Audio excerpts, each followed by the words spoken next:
I appreciate this is some form of donating your body. We can discuss this later. You are my father!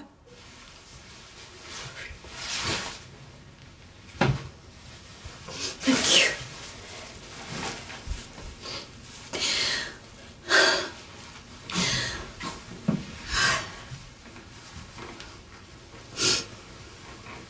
It doesn't matter if you see yourself as a caterpillar or bee or even a fly in amber.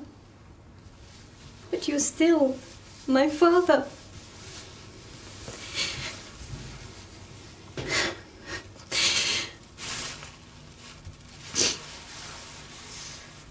I won't support your plan. I just can't condone it. It's making me die a little inside every time I think about it. I'm dying with you.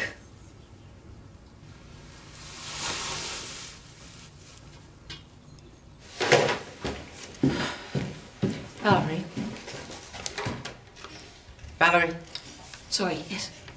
Do you have a lunch break yet? Oh, it's okay, I'm not that hungry. Well, you should have something. Do you think it's a good idea, this talk? Yes. Yes, I do. It allows people to see the person and not just the condition. But I mean, me talking to them. Wobbly moment. Ben called. Could I do it this afternoon? I hope you said yes. Well, I couldn't think of a reason to say no. Cartoon characters, flip charts. I've sort of jumped in without thinking, haven't I? I did rather encourage you. Do you know, I don't think about what I went through every day. In fact, sometimes it doesn't cross my mind for ages. But somehow today it has all come flooding back. It's just nerves. You know, you just need to talk about the positive, where you are now. Ben did make me feel special. No, I think that's his stock in trade.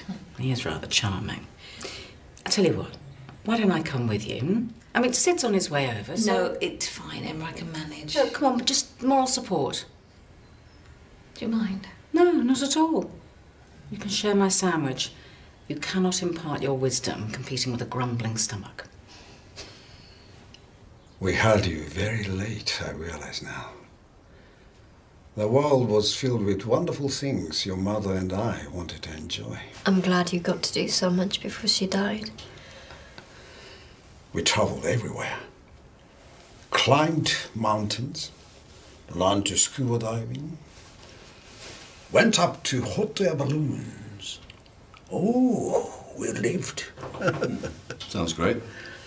I can imagine nothing worse than the idea of a life half lived. You have been comfort in my old age. But I think perhaps that's a selfish way of seeing things. You will be alone soon. そんなこと言わないでよ。 Oh, in English. Daniel knows konnichiwa. And there, his Japanese ends. Guilty as charged. You're not selfish for having a child. But is it selfish not to listen to her? No. I'm very lucky. I have learned the rewards of being the father to a beautiful daughter. There will be something magical in that, my first transformation, and nothing to cry about. I have made my peace with life. I don't want to leave it, or you, but it will soon come to an end, as all things must. Not soon. Not today. Not this week. Not ever.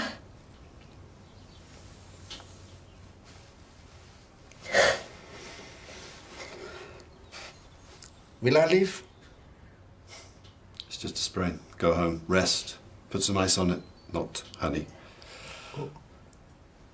Not honey.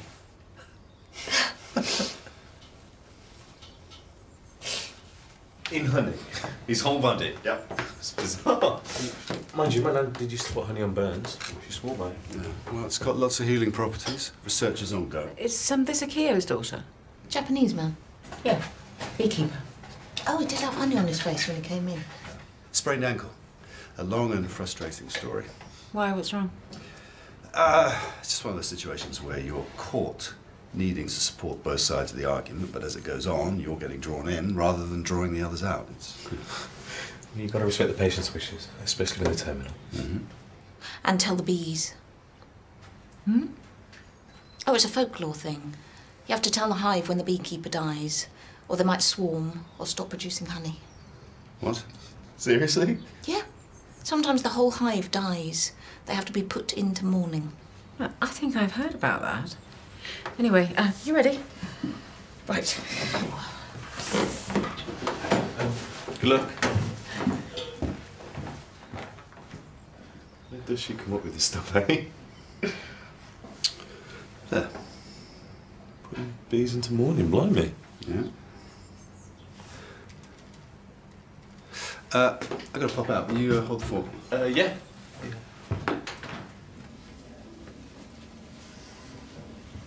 Valerie, thanks for coming.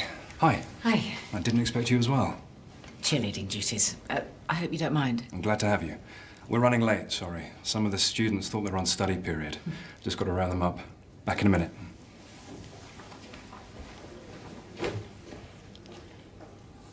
Look, it doesn't have to be a long talk. Nothing elaborate. I know. Just, think about the timeline. You know, from when you first felt something, on to diagnosis, and... Yeah, but that timeline, that hasn't ended, has it? Well, no, you still have to have your regular checkups. Yeah, but the timeline, that timeline, there are no guarantees. Just thinking about it has brought it all back into focus. What if it returns? I mean, it's like you are just going about your life, walking along the path like everything's fine. And then you step on that snake. You know the one. Snakes and ladders. That big fat snake that takes you right back to the beginning. When you were so near the end. Valerie.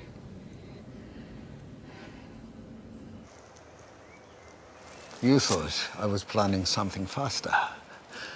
Not content with dying. I have to do it on my own terms. I'm sorry, Akio. I completely misunderstood you earlier. Because of my bees? And the bath? What? My rust ritual? Yeah, I'm glad I was wrong. You managed to resolve anything? Talking to bees is much easier. Would you try? Please.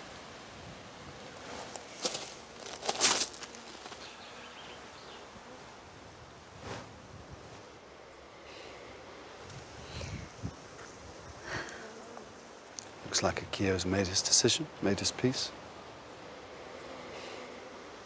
I want to be strong for him, but I'm struggling to find strength for myself. Things will go on. And it'll start by you having to tell the bees. Tell the... Bees. Apparently they have a complex relationship with their keeper. They understand what you're telling them. That's the most insane thing I've heard. Yeah. And on top of everything else. Yeah. Well, you're looking for a pattern in their behavior. It's tied to your father. And now to you. Is everything okay? Yeah, fine. Valerie has been doing a little bit of prep and given herself a mild case of PTSD. Cancer treatments haven't changed that much, have they, in the last 50, 60 years? That's not true, you know. The treatment's progressed a great deal. The survival rates have doubled in the last 40 years. Yeah, and new avenues of research are being explored all the time. Procedures are being developed, ways of detecting problems at an earlier stage are happening. I know it can feel a bit bleak at times because all you hear about are trials and that something may recur in 5 years, but... But we have to be sure. Well, there's nothing worse than false hope. But there's still a long way to go, isn't there? Yes, there is. But, you know, think about what Daniel was saying about honey. Honey and cancer. Studies in China, Israel, America, all looking at the whys and wherefores. Yeah, I mean, I read a paper the other day about honey being developed to treat skin cancer. I mean, imagine that. Bees finding a cure for cancer. It's incredible.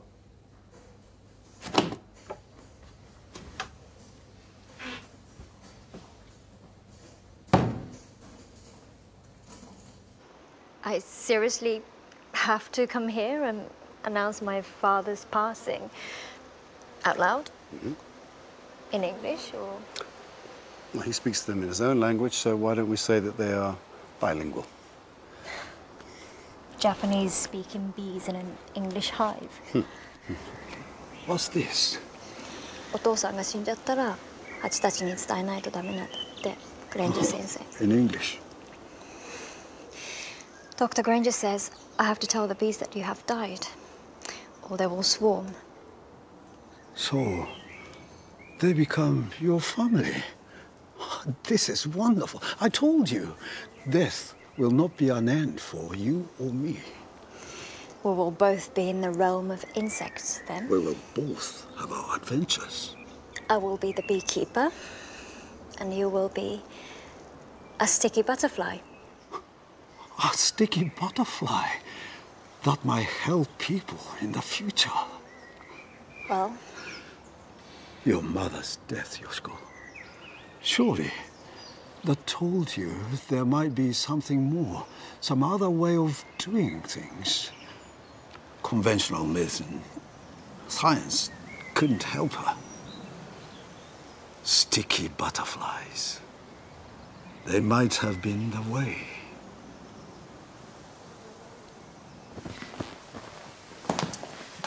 So what does that mean in real terms? Well, the research, there's a lot to be positive about.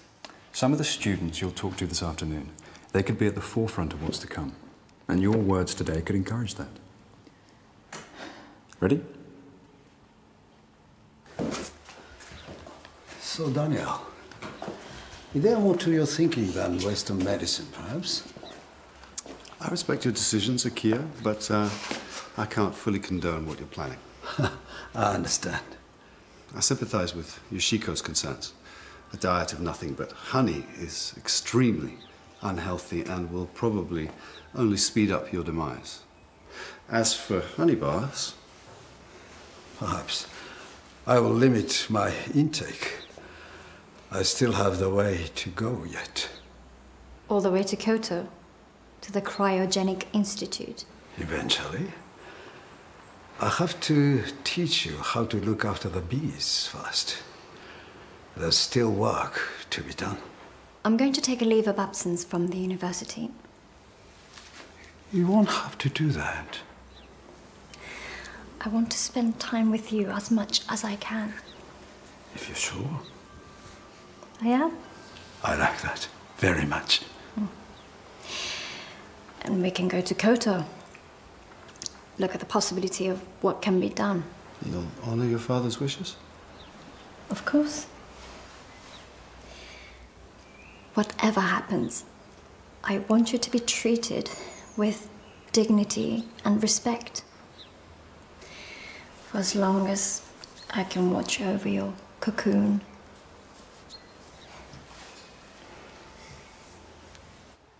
Okay, everyone, I'd like to introduce you to Valerie Pittman, who's very kindly agreed to come in and talk to you about the other side of cancer, the one you don't read about in textbooks.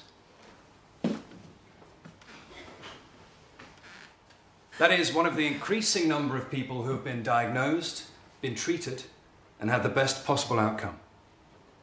Valerie?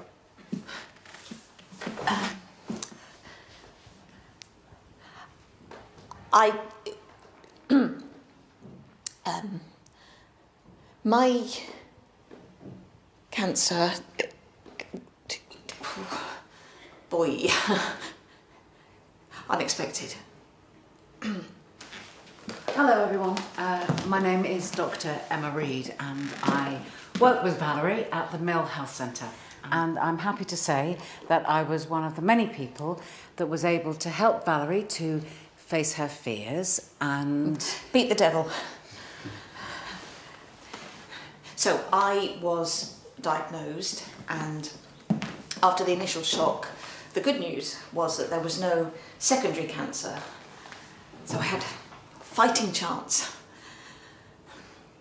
Thing I found that works with doctors is how important it is to see the person and not just the symptoms or the statistics. Hospitals are a place for healing, nurturing. They're not factories, run like the patients are on a conveyor belt. How did it go? Yeah, it was fine. Oh, well, not at first. I dried, as they say in theatre, but then Emma stepped in. No, well, once she got going, she was great. Really positive. Oh, and you know who helped me do that? You, Daniel. After hearing you talk about that Malefi thingy, I imagined myself stepping into a bath full of honey. And it made me feel really calm, if sticky, and a little bit kinky, if I'm honest. Kinky? Oh, I think bathing in a bath full of honey sounds rather sensual. A bit like Cleopatra bathing in milk. Well, here is a starter kit, care of Mr. Tanaka's bees, if you're that curious. Oh, unrefined. This is the real McCoy. Kinky, eh? Good night.